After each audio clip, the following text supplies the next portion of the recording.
वालेकुम ख़वातीन हज़रात, कैसे हैं आप सब लोग। उम्मीद है खैरियत से होंगे। जी हाँ, माहनामा आपकरी जो जिन्नातों की दुनिया और इंसानों के जिस्मानी बीमारियों, जहनी उलझनों और रूहानी मसाइल का हल है।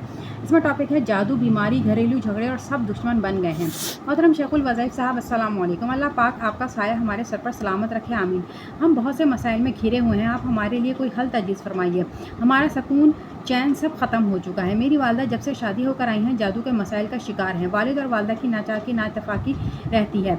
वालदा बीमारियों में मुब्तला है। वालदा शुगर, ब्लड प्रेशर, यरकान, जिगर और फेफड़ों की बीमारियों का शिकार हो चुकी हैं। डॉक्टर की दवाई से भी कोई आराम नहीं आता, बल्कि सेहत मज़ीद ख़राब हो जाती है। रिपोर्ट्स करवा कर थक गए हैं। बहुत सारे पैसे सिर्फ अद्वियात पर लग जाते हैं। हम 3 बहन भाई हैं, 2 बहनें और 1 भाई।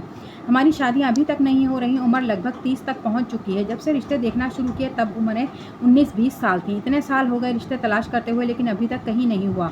हम अपने भाई की वजह से बहुत सख्त परेशान हैं। हमारा एक ही भाई है, वो नामहरम लड़कियों के चक्कर में पड़ा रहता है।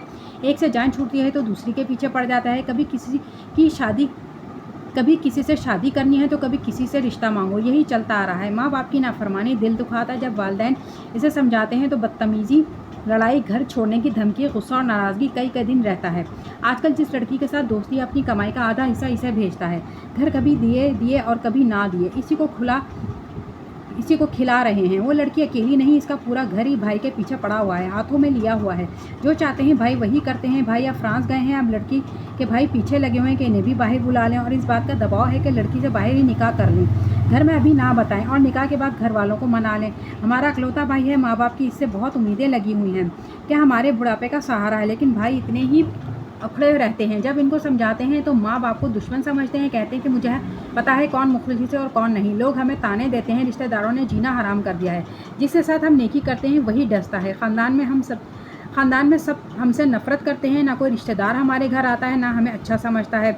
मतलब के लिए फ़ोन पर रब्ता करेंगे, मतलब पूरा होने के देर है कि फिर हम कौन। जादू करवाने वालों ने हमारा सांस खुश्क कर दिया है। एक हासिद के बारे में दादी अम्मा कहती हैं कि वो तुम्हें कहीं का नहीं छोड़ेगा। हमारी हसरत होती है कि घर में तफाक हो और वालिदैन के चेहरे पर खुशी देखें। मेरे वालिद जहाँ काम करते हैं वो सब इनके दुश्मन बने हुए हैं, इल्ज़ाम लगाते हैं। हमने कभी बाबा को किसी से लड़ते नहीं देखा। मेरे माँ बाप बहुत मासूम, शरीफ, नेक, ईमानदार हैं। जब लोगों की वजह से इनका दिल दुखता है तो इनकी आंखों में आंसू आते हैं, कलेजा फटता है। एक तरफ औलाद का दुख, फिर जादू के हमले। वालिदैन वक्त से पहले बूढ़े हो गए हैं, थक गए हैं। पता नहीं कोई मकफ़ात है या कोई आजमाइश। मोहतरम हज़रत हकीम साहब, ऐसा अमल इनायत फरमाए कि सारे मसले हल हो जाएं। जो लोग भी इस तरह के हालात से गुजर रहे हैं वो सब ये अमल कर सकते हैं। एक तस्बीह सुबहान अल्लाहि रब्बिल अर्शी अम्मा यासिफून पढ़कर तसव्वुर करें और आयत का नूर आसमान से उतर रहा और सारी इंसानियत के गम दुख दर्द टल रहे हैं, और मेरे मसाइल उलझने, जादू, बीमारियां भी ख़त्म हो रही हैं। इंशाअल्लाह बहुत जल्द इस अमल के अनोखे कमालात मिलेंगे। इस अमल का हदिया 21 या 210 रुपये किसी मुस्तहिक को सदका कर दें। इस तमाम अमल का सवाब हज़रत मुक़दाद रज़ी अल्लाह ताला अन्हा और नबी करीम सल्लल्लाहु अलैहि वसल्लम के तमाम घराने में आपकी बीवियाँ, बेटियाँ, बेटे, दामाद, नवासे, नवासियाँ रज़ी अल्लाह अन्हुम को हदिया कर दें। इस अमल की सबको इजाज़त है। यह अमल आप हर हालत में कर सकते हैं। तो ख़वातीन हज़रात, आज के लिए इतना ही। मिलते हैं अगली वीडियो में।